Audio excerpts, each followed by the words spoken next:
ប្រជាជននៅខ្មែរក៏ថាប្រជាជននៅចិនណារកលុយបានច្រើនណាស់មែនអត់តែឥឡូវនេះមកប្រាប់ពីប្រជាជនដែលទៅតែ graduate បញ្ចប់បញ្ញាបត្រនៅប្រទេសចិនណាគេរកលុយបានមែនអូខេអញ្ចឹងដំបូងនោះប្រជាជនចិនភាគច្រើនគឺមិនមែនអាចរកលុយបានច្រើនទាំងអស់នោះទេគឺអាស្រ័យទៅលើកម្រិតទីក្រុងដែលពួកគេបានរស់នៅអញ្ចឹងឥឡូវនេះមកប្រាប់ពីកម្រិតទីក្រុងនៅក្នុងប្រទេសចិនឲ្យអ្នកគ្នាបានដឹងកាន់តែច្បាស់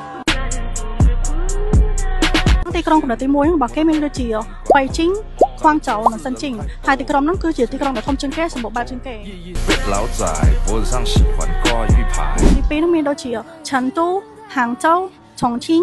វូហាននិងណានជីងសេដ្ឋកិច្ចនៅទីក្រុងហ្នឹងគឺមានភាពរឹងមាំប្រាក់ខែល្អប៉ុន្តែអត់ថ្លៃដូចនៅកម្រិតទី1ទេទី3នោះមានដូចជាហ្វូសាននិងតុងខ្វាន់ហើយប្រាក់ខែនៅទីនោះគឺមានតម្លៃសមរម្យហើយតម្លៃការរស់នៅហ្នឹងក៏ថោកជាងនៅកម្រិតទី2ដែរហើយបើទីក្រុងកម្រិតទី4វិញគឺជាទីក្រុងដែលតូចៗនិងទីប្រជុំជននានាហើយអ្នកនរគ្នាឆ្ងល់ថាសិស្សដែលបញ្ចប់ការសិក្សានៅចិននោះទទួលយកបានប្រមាណទៅនៅក្នុងមួយខែអញ្ចឹងឥឡូវនេះខ្ញុំមកប្រាប់ពីប្រាក់ខែដែលនិស្សិតចិនទទួលបាននៅក្នុងពេលដែលបញ្ចប់ការសិក្សាហើយសម្រាប់កម្រិតក្រុងទី1ដូចជាឈៀងហៃទទួលបានពីចន្លោះ 4,000 ទៅ 6,000 យួនអញ្ចឹងគិតទៅប្រហែលជា